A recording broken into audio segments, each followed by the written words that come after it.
Quel est le moyen d'atteindre l'authentique et éternelle félicité? Il n'est pas possible qu'il y ait la félicité en chacun de nous tant que les éléments du malheur existent dans notre intérieur. L'essence, embouteillée dans tous les égos, s'exprime elle-même en vertu de son propre embouteillement. Après avoir détruit les égos, vive personnification de nos erreurs, atteindre la félicité est alors merveilleusement possible. Mais comment est-il possible que nous ayons autant d'égos à l'intérieur de nous? Ne sommes-nous pas des personnes intégrales? Nous croire est, certes, une plaisanterie de très mauvais goût. Chacun de nous doit découvrir directement tous ces moi qui vivent dans notre intérieur. Chaque moi, chaque agrégat a ses propres critères individuels. Il a ses idées, ses concepts et ses désirs. À quoi ressemble notre maison intérieure? C'est une épouvantable demeure, où il y aurait de nombreux serviteurs, et chacun se sentirait le maître. L'un dit « Je vais manger, j'ai faim ». Après, un autre entre en conflit et dit « Au diable la nourriture, je vais lire le journal ». Surgit alors un troisième, et de façon irrévocable, dit « Je ne vais ni manger, ni lire, je vais aller chez mon ami un tel ». Après avoir prononcé ces mots, les personnalités humaines, mues par ce ressort intérieur, quittent alors la maison et sortent dans la rue. Nous sommes tous remplis d'horripilantes contradictions, et cela est néfaste, car nous n'avons pas de réelle existence, de réelle liberté, et ceci est très regrettable. Alors, comment devenir vraiment libre?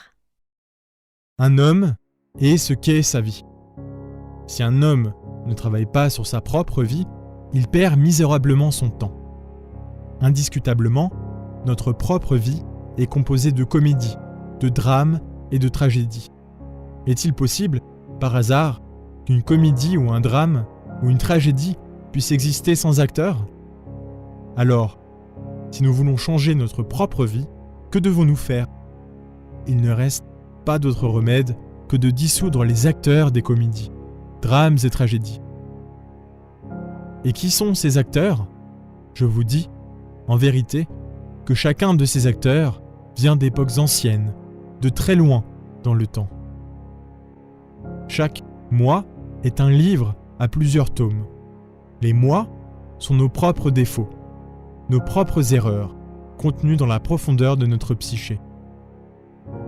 Quand on connaît la didactique précise de la dissolution de ces éléments indésirables que nous portons en nous, on obtient d'insolites progrès.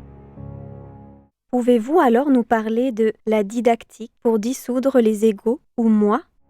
La meilleure didactique pour la dissolution du moi se trouve dans la vie pratique intensément vécue. Dans la relation avec nos semblables, les défauts, cachés dans le fond du subconscient, ressortent spontanément. Ils jaillissent parce que le subconscient nous trahit. Et, si nous sommes en état d'alerte perception, nous les voyons tels qu'ils sont en eux-mêmes. Que devrions-nous faire lorsque nous avons découvert un défaut? Observation, jugement et exécution sont les 3 étapes de base de la dissolution. Premièrement, on observe. Deuxièmement, on juge. Troisièmement, on exécute. Les espions, pendant la guerre, en premier, on les observe, en second, on les juge, en troisième, on les fusille. Mais comment observe-t-on les égos en premier lieu? Un incident quelconque de la vie, aussi insignifiant qu'il paraisse, a indubitablement pour cause un acteur intime en nous, un moi. Dans la relation avec les autres, si nous sommes alertes et vigilants, comme la vigie en temps de guerre, nous nous auto-découvrirons. Il nous faut observer le moi que nous avons découvert à un moment donné. Il est urgent de le voir dans chacun de ces 3 centres de notre organisme. Rappelez-vous, à quelle heure a-t-on heurté votre vanité, votre orgueil? Qu'est-ce qui vous a le plus contrarié aujourd'hui? Pourquoi? Quelle était sa cause secrète? Un moi, découvert en flagrant délit, doit être observé minutieusement dans notre cerveau, notre cœur et notre sexe. Un moi, quelconque de luxure pourrait se manifester dans le cœur comme de l'amour. dans le cerveau comme un idéal, mais en portant notre attention sur le sexe, nous pouvons ressentir une certaine excitation morbide très caractéristique. La vie pratique est une école merveilleuse.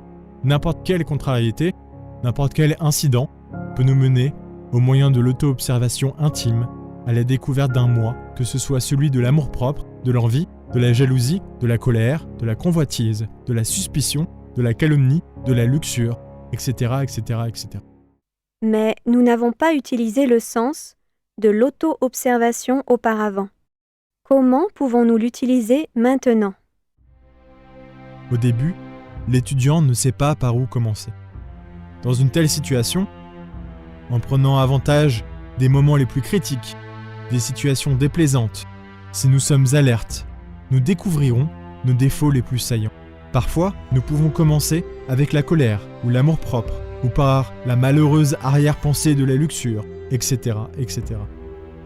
En travaillant sérieusement, le sens de l'auto-observation se développera au moyen de son utilisation continuelle, et, petit à petit, nous serons capables de percevoir, d'une manière directe, ces moi sur lesquels nous n'avions jamais eu aucune donnée en relation avec leur existence. Il est nécessaire de noter tous nos états psychologiques de chaque jour. Avant de nous coucher, il est utile d'examiner les faits qui se sont produits dans la journée. Il est possible que nous ayons blessé quelqu'un avec une plaisanterie. Il est possible que nous ayons rendu quelqu'un malade avec un sourire ou avec un regard mal placé. Mais quel est le problème avec le sourire? Il est considéré comme une vertu, à l'instar de la charité. D'autre part, nous avons appris que certains égos, ou moi, sont utiles dans la vie pratique. Ce n'est pas vrai? Avec les vertus, nous pouvons blesser les autres. Que diriez-vous d'un prêtre qui serait en train de prêcher la parole du Seigneur dans une maison de prostitution? Que diriez-vous d'un homme doux et tolérant qui serait en train de bénir une bande de voleurs qui essaierait de violer sa femme et ses filles? Que diriez-vous de cette sorte de tolérance portée à l'excès? Que penseriez-vous de l'attitude charitable d'un homme qui, au lieu de ramener de la nourriture chez lui, partagerait son argent avec des mendiants remplis de vices? Quelle serait votre opinion sur un homme serviable qui, à un moment donné, prêterait un poignard à un assassin? Rappelez-vous, chers amis, qu'il y a beaucoup de vertus chez les mauvais et beaucoup de mal chez les vertueux. Le délit se déguise en saint, utilise les meilleures vertus, se présente lui-même comme un martyr et officie même dans les temples sacrés. Les bons moi essayent de faire de bonnes œuvres, mais ils ne savent pas comment faire de bonnes œuvres. Mais qu'est-ce que nous appelons bon? Bon est tout ce qui est à sa place. Mauvais est tout ce qui est hors de sa place. Par exemple, le feu, là où il est bon, n'est-ce pas? Mais que penseriez-vous s'il commençait à brûler ses rideaux ou à vous brûler vif? Ainsi, bon est ce qui est à sa place. Mauvais est ce qui n'est pas à sa place. Une vertu, aussi grande soit-elle, si elle n'est pas à sa place, devient mauvaise. Donc, ce qui est important dans la vie, c'est de dissoudre les moi, qu'ils soient bons ou mauvais. C'est ce qui compte. Merci beaucoup. En travaillant donc ainsi, nous devrions être capables de dissoudre tous nos moi. Plus le sens de l'auto-observation se développe en nous à travers son utilisation continuelle, plus nous verrons tous ces moi dans lesquels notre conscience est embouteillée. Le plus grave, c'est que chacun se croit lui-même beau, juste, bon, une bonne personne. Et il se lamente de l'ingratitude de ses semblables. Il dit qu'ils ne le comprennent pas, etc., etc. Avez-vous déjà pensé à ce qui vous était le plus agréable ou le plus désagréable? Avez-vous réfléchi sur les ressorts secrets de vos actions? Pourquoi voulez-vous avoir une belle maison? Pourquoi désirez-vous avoir une voiture dernier modèle? Pourquoi voulez-vous toujours être à la dernière mode? Pourquoi convoitez-vous de ne pas convoiter? Qu'est-ce qui vous a le plus offensé à un moment donné? Qu'est-ce qui vous a le plus flatté hier? Pourquoi vous êtes-vous senti supérieur à un tel ou un tel à un instant déterminé? Pourquoi vous êtes-vous senti rempli d'orgueil en racontant vos exploits? Ne pouviez-vous pas vous taire quand on médisait sur une personne connue? Avez-vous pris la coupe de liqueur par courtoisie? Avez-vous accepté de fumer, bien que n'ayant pas ce vice? Peut-être à cause de votre éducation ou de votre honnêteté. Êtes-vous sûr d'avoir été sincère dans cette conversation? Et quand vous parliez de vos triomphes, avez-vous compris que vous étiez plein de vanité? Le sens de l'auto-observation intime, en plus de vous permettre de voir clairement le moi que vous êtes en train de dissoudre, vous permettra aussi de voir les résultats clairs et définis de votre travail intérieur. Et quels résultats devrions-nous noter pour être sûrs que nous allons dans la bonne direction? Au début, ces aberrations psychiques, qui malheureusement vous caractérisent, sont plus monstrueuses que les bêtes les plus horribles qui existent sur Terre. À mesure que vous avancez dans le travail, vous pouvez mettre en évidence, au moyen du sens, de l'auto-observation intime, que ces abominations sont en train de perdre du volume. Plus de telles bestialités diminuent, plus elles assument lentement la beauté d'une figure enfantine. Et, à la fin, elles se désintègrent et se transforment en poussière cosmique. Alors, l'essence embouteillée se libère, s'émancipe, s'éveille. Les pires circonstances de la vie, les situations les plus critiques, s'avèrent toujours merveilleuses pour l'auto-découverte intime. En ces instants, on a une tendance marquée à s'identifier facilement avec les événements et à s'oublier complètement soi-même. En ces instants, on fait des bêtises qui ne mènent à rien. Si on était en état d'alerte, au lieu de perdre la tête, si on se rappelait de soi-même, on découvrirait avec stupeur certains moi dont on n'aurait jamais soupçonné la moindre existence possible. Le gymnase psychologique est alors indispensable. Heureusement, nous l'avons, et c'est la vie elle-même. Le sentier du foyer domestique, avec ses infinis détails, très souvent douloureux, est la meilleure salle de gymnase. Le travail fécond et créateur, au moyen duquel nous gagnons le pain quotidien, est une autre salle de merveille. Malheureusement, les gens veulent fuir les situations adverses. Au lieu de remercier, ils protestent contre de si brillantes opportunités. Beaucoup d'aspirants à la vie supérieure désirent désespérément s'évader du lieu où ils travaillent, ne plus circuler dans les rues de leur ville, se réfugier dans la forêt dans le but de chercher la libération finale. Ces pauvres gens sont semblables aux jeunes sots qui fuient l'école, qui n'assistent pas aux cours et qui cherchent des échappatoires. C'est dans la vie pratique que nous pouvons nous découvrir nous-mêmes. C'est pourquoi il ne faut pas s'échapper de la vie réelle. On doit être plus pratique si l'on veut vraiment désintégrer l'ego. D'accord. Une fois nos défauts découverts, quelle est l'étape suivante? La méditation est fondamentale quand nous désirons sincèrement un changement radical, total et définitif. Celui qui ne sait pas méditer ne pourra jamais dissoudre l'ego. Il sera toujours un morceau de bois impuissant dans la mer furieuse de la vie. Un défaut découvert sur le terrain de la vie pratique doit être compris à fond à travers la technique de la méditation. N'importe quelle situation désagréable doit être reconstruite au moyen de l'imagination consciente durant la méditation. La reconstruction de n'importe quelle scène nous permet de vérifier par nous-mêmes et de façon directe l'intervention des divers moi participant à celle-ci. En essayant de comprendre un défaut, nous devons reconnaître nos propres erreurs sans échappatoire d'aucune espèce, sans justification et sans excuse. La tendance marquée à inculper les autres est un obstacle à la compréhension de nos propres erreurs. Juger les autres est absurde, car chaque créature humaine, tant qu'elle n'a pas dissous le moi pluralisé, est plus ou moins semblable. L'ego est réellement un livre qui a beaucoup de tomes. N'importe quelle erreur a plusieurs facettes et se produit fatalement dans les 49 niveaux de notre subconscient. Par conséquent, n'importe quel défaut psychologique découvert doit être compris intégralement dans les différents recoins du mental. Une compréhension profonde ne serait pas possible sans la pratique de la méditation. La compréhension est très élastique. C'est pourquoi nous avons besoin de creuser chaque fois plus profondément. Ce qu'aujourd'hui nous avons compris d'une certaine façon, demain nous le comprendrons mieux. Dans une même méditation, doit-on comprendre tout ce dont on se rappelle en relation avec le moi, par exemple, de la colère? Voilà ce que l'on doit faire. Vivre alerte et vigilant, comme la vigie en temps de guerre. Où s'est manifestée la colère? À quel moment?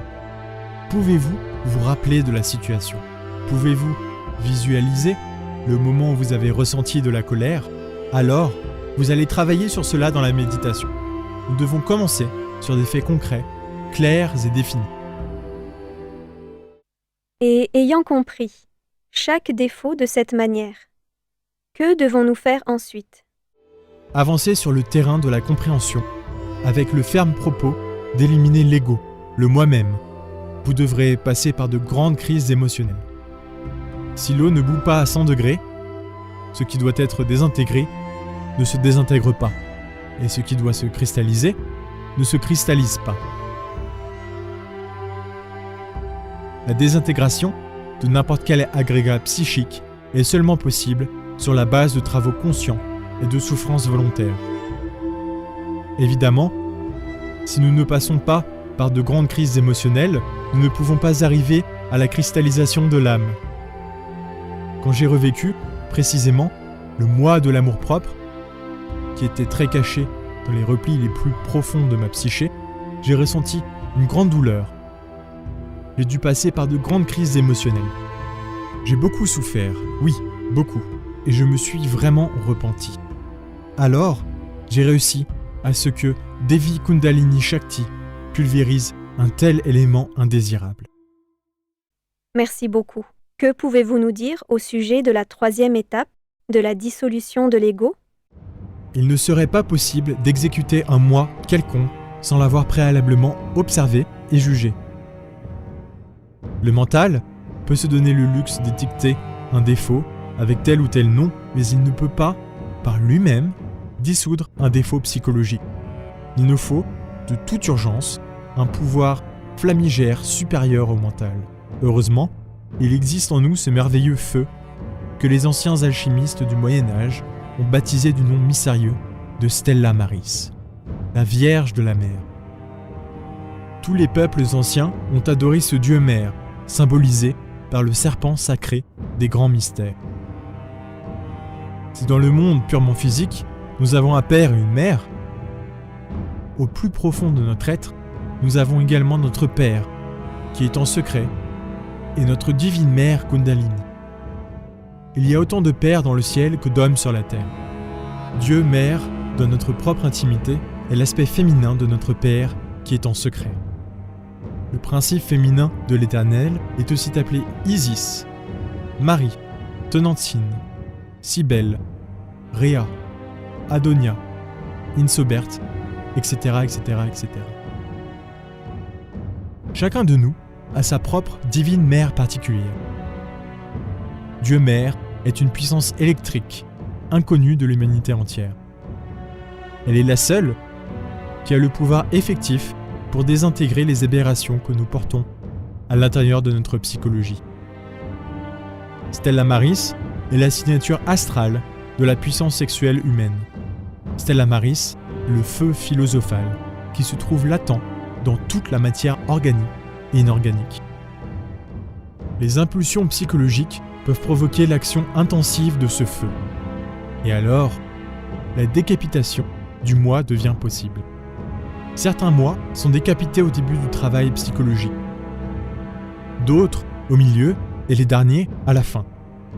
Stella Maris a pleinement conscience du travail réalisé et elle réalise la décapitation au moment opportun. Si nous excluons la divine mère Kundalini, le travail s'avère incomplet et il est impossible d'éliminer tous les défauts. Nous devons appeler Dieu Mère dans notre intimité. si nous voulons vraiment désintégrer les moi, celui qui n'aime pas sa mère, le fils ingrat, échouera dans le travail sur lui-même. Prier est fondamental dans le travail psychologique pour la dissolution. Prier, c'est converser avec Dieu. Il n'est pas nécessaire d'avoir une formule spécifique pour prier notre divine mère intérieure. Nous devons être très naturels et simples en nous adressant à elle. L'enfant qui s'adresse à sa mère n'a jamais de formule spéciale. Il dit ce qui lui vient du cœur et c'est tout. Après avoir observé et compris intégralement n'importe quel moi défaut, nous devons nous plonger dans une méditation profonde en suppliant, en priant, en demandant à notre divine mère de désintégrer le moi défaut qui a été préalablement compris. Beaucoup de défauts se manifestent en nous durant la journée. Disons que ce matin, la luxure a une opportunité. Ensuite, l'orgueil est ressorti. Je sors dans la rue et, alors que j'entre dans la voiture, la colère surgit. Comment pouvons-nous travailler sur tout cela? Le soir, avec le corps relaxé, vous devez réaliser un exercice rétrospectif sur la journée. Alors, vous allez commencer à visualiser, reconstruire les événements de la journée. Une fois reconstruits, numérotés, dûment classifiés, vous procéderez au travail. D'abord sur un événement auquel vous pouvez consacrer une demi-heure. Sur un autre auquel vous pouvez consacrer 5 minutes. Un autre auquel vous pouvez consacrer 10 minutes. Cela dépend de la gravité des événements. Par conséquent, après les avoir ordonnés, vous pouvez travailler dessus dans la soirée. Il est rare qu'un défaut apparaisse seul. Il est toujours associé avec un autre. Ainsi, il faut les travailler avec ordre et quotidiennement jusqu'au triomphe. En travaillant de cette manière, les moi individuels seront-ils dissous complètement? Aucun moi ne se dissout instantanément. Notre divine mère doit travailler et même souffrir beaucoup avant d'arriver à annihiler n'importe quel moi. Rentrez dans l'introspection de vous-même en cherchant à l'intérieur de vous la divine mère. Demandez-lui de désintégrer ce moi que vous avez au préalable observé et jugé. Le sens de l'auto-observation intime vous aidera à voir l'avancement progressif dans le travail en relation avec le moi que vous travaillez.